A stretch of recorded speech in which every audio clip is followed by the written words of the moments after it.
नमस्कार दोस्तों। आइए आज इंडियन मैप्स के कुछ छोटे हिस्सों को देखते हैं। इंडियन मैप में देखेंगे तो उत्तर से लेकर दक्षिण तक और पूरब से लेकर पश्चिम तक बहुत ही ज्योग्राफिकल स्ट्रक्चर हैं, जिसको हम बारी बारी से देखेंगे। तो आज हम एक इम्पोर्टेंट टॉपिक पे बात करेंगे, जो साउथ की पहाड़ियाँ हैं उनमें से जो एक नीलगिरी पहाड़ी है। उस नीलगिरी पहाड़ी के बारे में हम जानेंगे, उसके भौगोलिक संरचना, उसमें पाए जाने वाले जीव जंतु जनजाति, उसकी जो सीमा रेखा है वो कहाँ तक है, किस राज्य में फैली हुई है। ठीक है, तो इस तरह से हम आज पूरे नीलगिरी हिल्स को देखेंगे। आइए शुरुआत करते हैं प्रश्न से। प्रश्न ये है कि नीलगिरी की पहाड़ियाँ किस राज्य में उपस्थित नहीं है। आप ये नहीं वाला प्रश्न पे बहुत गौर से, केयरफुल तरीके से देखेंगे। जहां भी ये नहीं वाला प्रश्न हो, मैं आपको बता रहा हूँ कि एग्जाम्स में जब जब नहीं वाला प्रश्न दिया है तो इसमें 90% लोगों ने गलत करके आया है। और ये आपका सही तरीके से प्रश्न को न पढ़ने, उसको गौर से न देखने, जल्दीबाजी में करने से क्या होता है, को प्रश्न गलत हो जाता है। ठीक है,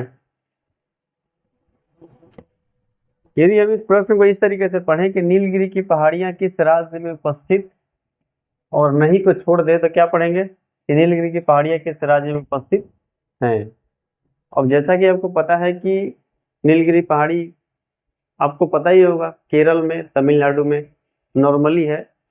कंफ्यूजन रहता है कर्नाटक के साथ, कर्नाटक का उसका छोटा सा हिस्सा जो है लगता है। ठीक है, तो अधिकतर लोग जो है इसमें आपको नॉर्मली लड़के जो है वो कर्नाटक लगा, तमिलनाडु लगा के आ जाएंगे। लेकिन गलत यहीं पर हो जाता है कि आप उस प्रश्न में नहीं को नहीं देख पाते हैं। जब नहीं को आप नहीं देखिएगा तो फिर आपका मार्क्स क्या होगा, नहीं आएगा। इस तरीके से हम पूरे प्रश्न को ध्यान से पढ़ेंगे। और इसमें लिखा हुआ है कि नीलगिरी की पहाड़ियां किस राज्य में उपस्थित नहीं है, मतलब 4 ऑप्शन में से 3 ऑप्शन सही है, एक गलत है। तो इस मैप के माध्यम से पहले देख लेते हैं कि नीलगिरी जो हिल्स है, ये देखिए केरल, इस साइड में जो देख रहे हैं हम, डायरेक्शन इस तरह से होगा, नॉर्थ, साउथ, ईस्ट, वेस्ट। ठीक है, ये अपना जो वेस्ट वाला हिस्सा है ये कौन सा है, अरब सागर का हिस्सा है। केरल के तट से लगा हुआ अरब सागर का हिस्सा है। और ये तमिलनाडु जो कि यहाँ पर हिंद महासागर है। आशा करता हूँ कि आपको तमिलनाडु और कर्नाटक का जो नीचे का हिस्सा है प्रायद्वीपीय भारत, आपको थोड़ा बहुत नॉलेज होगा इसका। तो इस तरीके से यदि हम देखें तो नीचे हिंद महासागर, ये हो गया हमारा अरब सागर। अरब सागर का तट हुआ केरल के साथ। और ये कर्नाटक, ऊपर में से जाएंगे तो यहाँ थोड़ा सा गोवा आ जाएगा, गोवा के साथ में ऊपर महाराष्ट्र ऐसे चलेगा। ठीक है, और इधर देखेंगे तो तमिलनाडु, तमिलनाडु फिर ऊपर जाके आंध्र प्रदेश, तेलंगाना ऐसे लगता है, इधर बंगाल की खाड़ी आ जाएगा। तो यहाँ पे हम देखते हैं कि कर्नाटक राज्य और ये केरल और ये तमिलनाडु, इसके सबसे नॉर्थ में जो ये बॉर्डर लगता है, यहाँ पे एक हिल्स है, इसी का नाम क्या है, तमिलनाडु नीलगिरी हिल्स नाम है। ठीक है, और ये नीलगिरी हिल्स के जस्ट नीचे कौन सा है, अन्नामलाई हिल्स। उसके नीचे कौन सा है, इलायची हिल्स, इलायची की पहाड़ियाँ, कैडामम की पहाड़ियाँ बोलते हैं उसको हम। तो देखिए, ये कर्नाटक से लग गया, यहाँ पे केरल से, और ये तमिलनाडु का हिस्सा है। यानी कि इसमें से कर्नाटक, तमिलनाडु और केरल 3 सही है, गलत कौन सा है, आंध्र प्रदेश। ठीक है, अब चलिए, केरल के साइड में जो नीलगिरी हिल्स आता है, यहाँ पे एक वैली का निर्माण होता है, जिसको हम क्या बोलते हैं, साइलेंट वैली।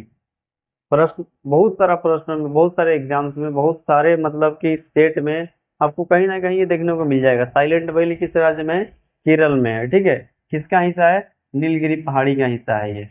ठीक है, आगे चलिए। नीलगिरी का विस्तार हमने देख लिया, कर्नाटक, केरल, तमिलनाडु में। पूर्वी घाटों और पश्चिमी घाटों का मिलन, ये हमारा इधर से चलेंगे तो पूर्वी घाट आएगा, इस तरीके से। पूर्वी घाट का मतलब क्या है? पहाड़ों का जो श्रृंखला है, पहाड़ियों की जो श्रृंखला है, पूर्वी घाट में जिस तरीके से बढ़ता है पूरब के साइड में, उसको हम बोलते हैं पूर्वी घाट। और पश्चिमी घाट यानी कि जो पश्चिम के दिशा में जो पहाड़ियों का जो सीरीज आता है, वहाँ गुजरात से लेके पूरा महाराष्ट्र, गोवा, केरल, तमिलनाडु, ऐसे नीचे नीचे की तरफ, इसको हम बोलते हैं पश्चिमी घाट।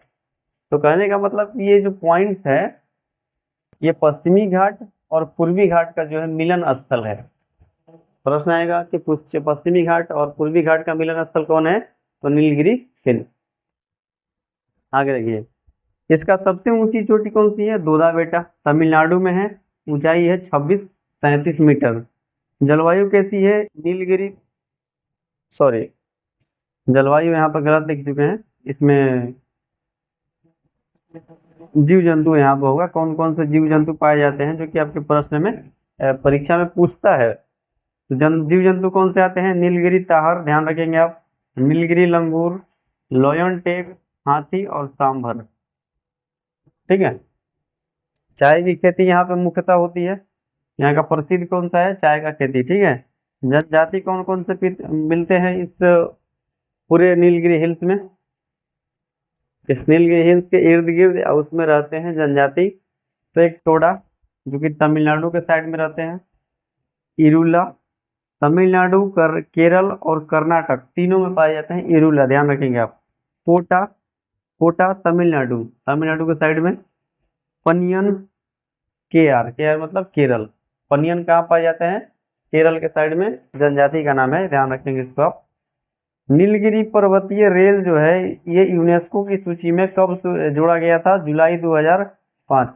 ये बहुत ही इंपॉर्टेंट फैक्ट है, आपको सीधा सीधा प्रश्न पूछ देगा कि नीलगिरी जो पर्वतीय रेल चला था, ये यूनेस्को की सूची में कब जोड़ा गया? जुलाई 2005 में।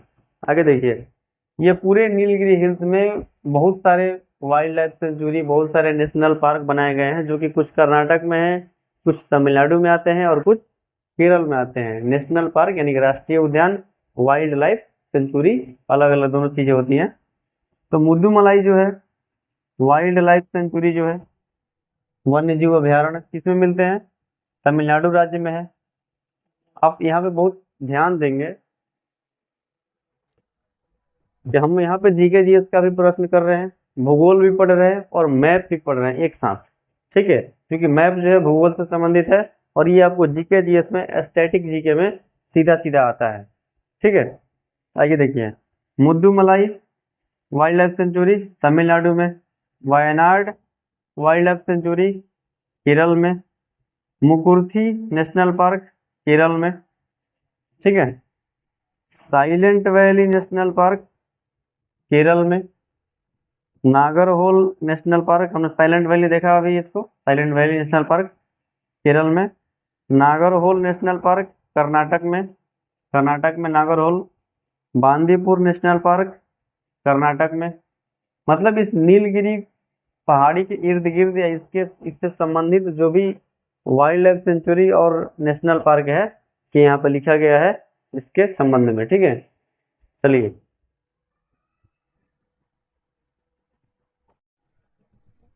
ये देखिए, अगला हमारा प्रश्न है,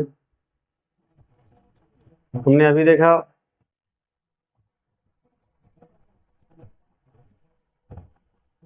नीलगिरी पहाड़ी के बारे में। उसके बाद एक अगला प्रश्न ये है कि वह नदी, प्रश्न जो है नदी से संबंधित है। प्रश्न ये कर रहा है कि वह नदी जिसके किनारे अहमदाबाद शहर बसा है तथा इसका मुहाना अरब सागर है, मतलब उस नदी का नाम बताना है जिस नदी किनारे अहमदाबाद शहर बसा हुआ है और उसका मुहाना कहाँ पे है? अरब सागर में है। ठीक है।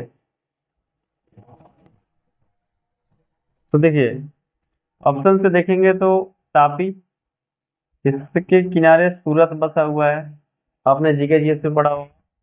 लूनी राजस्थान में बहती है और ये जाके कच्छ के रण में लुप्त हो जाती है, मतलब कच्छ के रण में ही ये बहते बहते जाती है और उसी में समाप्त हो जाती है।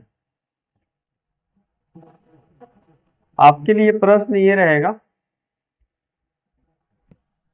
कि मांडवी जो है, मांडवी किस राज्य में बहती है और इसकी विशेषता क्या है, मतलब इस नदी के किनारे कौन से शहर स्थित है या कौन से बांध स्थित है, मतलब इससे संबंधित दो चार फैक्ट जो भी है आप इस वीडियो को कोशिश कीजिए कि जो भी मैथ के प्रश्न डाले जाते हैं आपके परीक्षा की दृष्टि से ही डाले जा रहे हैं, बेकार के और बिना मतलब का कोई भी नहीं है, ठीक है। तो कहने का मतलब ये कि जो भी प्रश्न है और इससे संबंधित जो भी एक्सप्लेनेशन और मैथ के माध्यम से दिखाया जा रहा है उसको आप गंभीरता से लें और इस वीडियो को पूरा देखें। आप जब शुरू कर रहे हैं तो उसको अंत तक देखें, तभी आपको पता चलेगा कि कौन सा पॉइंट जो है कहाँ तक जाके खत्म हो रहा है और इस प्रश्न का देने का मतलब क्या है, आपके परीक्षा में ये प्रश्न कैसे आ सकते हैं, ठीक है। तो आपके लिए एक प्रश्न रहेगा कि मांडवी के बारे में आप कमेंट करें, किस राज्य में बहती है और इसकी विशेषता क्या है, ठीक है। बाकी हम लूनी का और ताप्ती का आपको बता दिए। साबरमती जिसका हमारा क्या है, ये आंसर है प्रश्न का। साबरमती नदी के किनारे अहमदाबाद शहर बसा हुआ है और इसे एक ऐतिहासिक चीज भी जुड़ा हुआ है कि जब गांधी जी 1915 में दक्षिण अफ्रीका से आए थे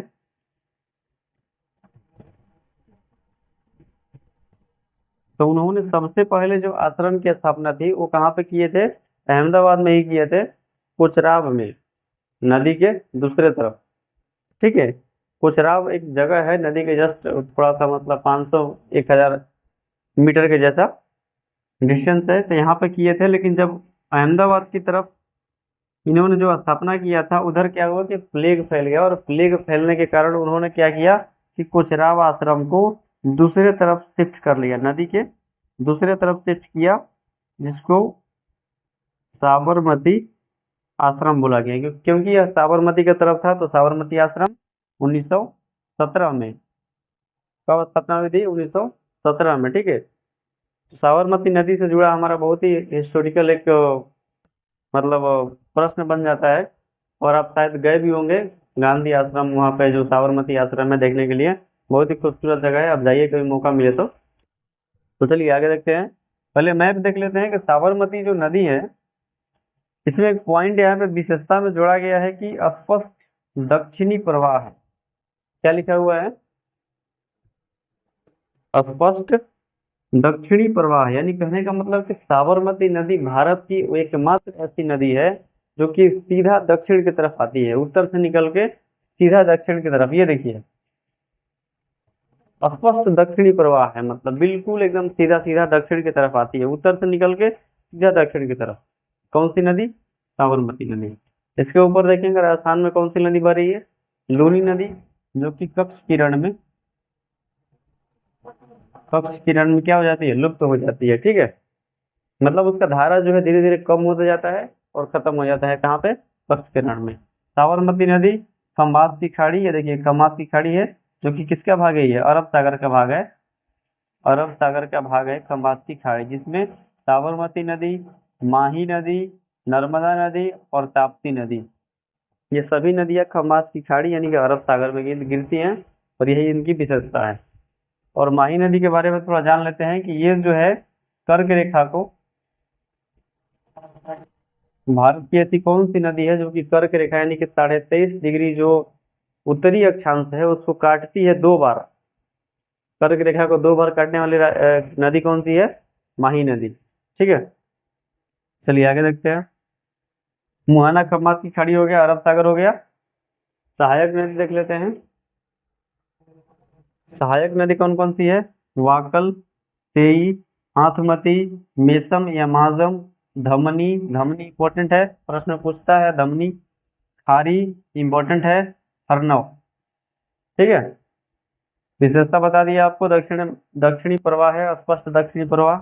नल सरोवर जो रामसर साइट है या पक्षी अभ्यारण्य जो इसको बोलते हैं, नल सरोवर पक्षी अभ्यारण्य आपने पढ़ा होगा, गुजरात में है, इसके पश्चिम में है। कहाँ पे है, इसके पश्चिम में है।